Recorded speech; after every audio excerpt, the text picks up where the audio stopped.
All right, man. So, yo, thank you for having us. My Yo, the pleasure. Loud Plug has been a part of our store for a long time. As you know, we got Scarborough Sundays. People love the exotic OG. They love the Venom OG, the exotic gas, the Venom OG. So, I think it's only right that we link up and let you guys see the man behind this fabulous brand that you guys love. So, without further ado, we're gonna just jump right into it. Sai, what's your background? I think a lot of people want to know before cannabis, before you got into this industry, what was your background and what was your first career coming out of school? I think, well, that's a loaded question. Well, thanks for coming by with the friends. Appreciate you coming by and giving us a platform to talk about Lap Plug today. I've done kind of so many different things over the years.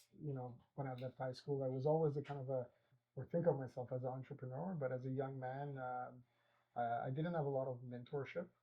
So coming out of school, from Scarborough, I used to go to Lamb, which is not too far from here. I did a lot of different things, Mm. whether it was, opening up restaurants to, Oh wow. working, as a contractor for Rogers and Bell Canada and all kinds of things I tried. Interesting. And these companies just never took off. And for a lot of years, I just thought, hey, everything I did wasn't good, or I wasn't good enough, or I didn't have enough knowledge. But fast forward to today, and I can go to a lot of different industries that I touched over the years. And eventually, again, like in 2008, 2009, I always loved the plant. So Yeah. plant was always, since I was a teenager, whether I liked smoking it, whether I liked even growing it in a couple of plants.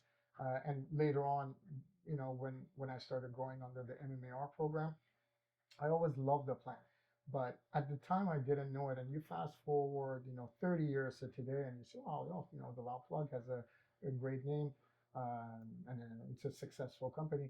But I honestly think my success personally, never mind my team that has helped me to get here, is everything that I was failing at was giving me a different experience Yeah. and a learning curve to what got me here, whether it's learning how to, interact with my colleagues, motivating them, Yeah. product innovation, new drops, new cultivars, even the MMAR. When I peel back at the time, I never could see, finance department, QAs and these things. But because I was learning the genetics very well, just like a pizza maker that knows how to make the pizza dough perfect every time when you roll it, and adding it up year after year. So Yeah. everybody's like, oh well, you found success overnight with the Loud Plug, but it couldn't be anything further from the truth if you really knew me. Yeah. And it's again just, many Yeah. different tasks and different experiences came together over the years, to make the Loud Plug That, successful that today. that's incredible, man. And I think this kind of leads into my second question because I mean, I think a lot of times there's a lot of these big companies, like publicly traded, like LPs across the country, to see a brand like you guys um, be so successful and grow yourself to be one of the biggest LPs in the country. I want to ask you, like, how did you manage to do that? How did you accomplish that? Despite having maybe lower resources or maybe less connections or whatever the case may be.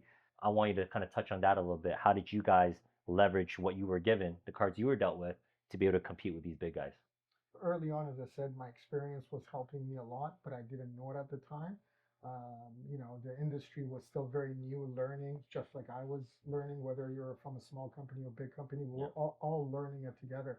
I don't think anybody had, hindsight is 2020 at the end of the day. We were co-packing a lot. We were making a lot of pre-rolls and we were making them perfect. Mm. So because me and my partner didn't have a lot of money, we had to be profitable from day one. And we were working hard. That was myself in the production room Yeah. with the rest of the staff. And as we started making stride and making a little bit of money every month, we would save that money.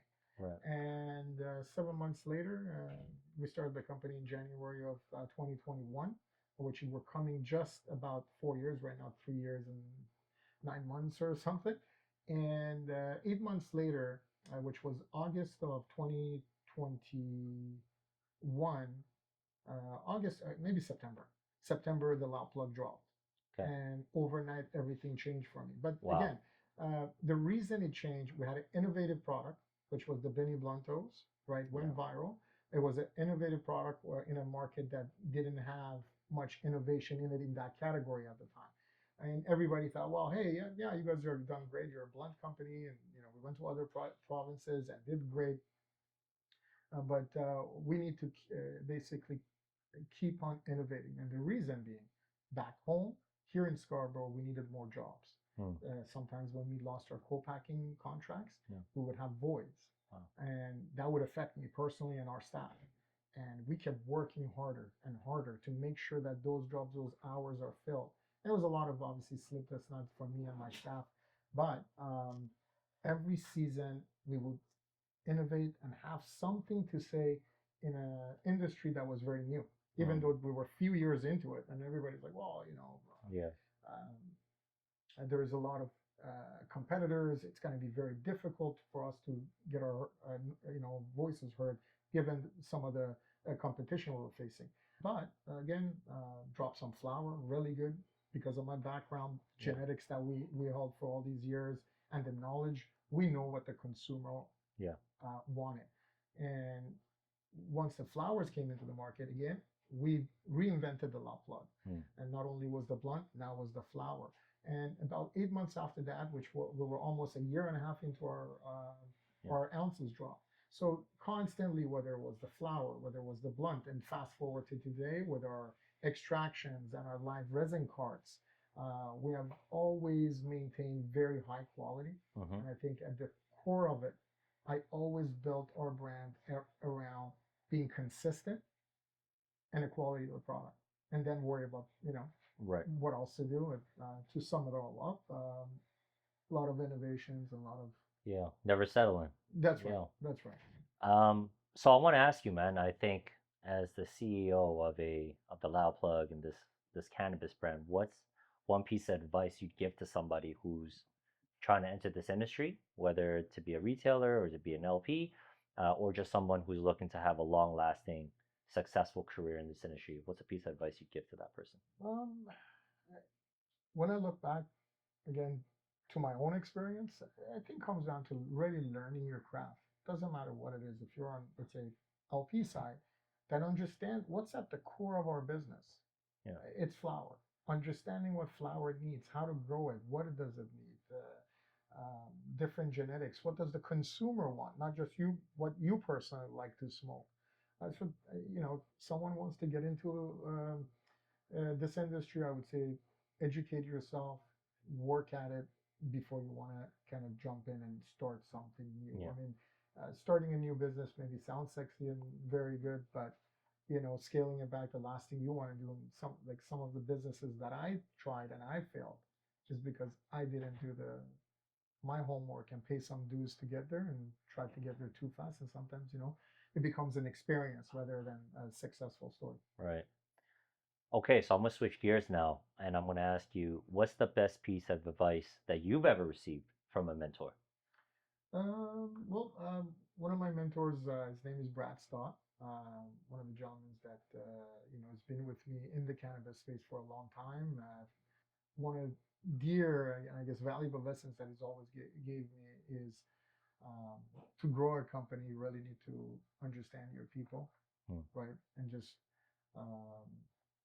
spread a lot of love, and the talent that is around you, kind of will really buy into what you're doing, right?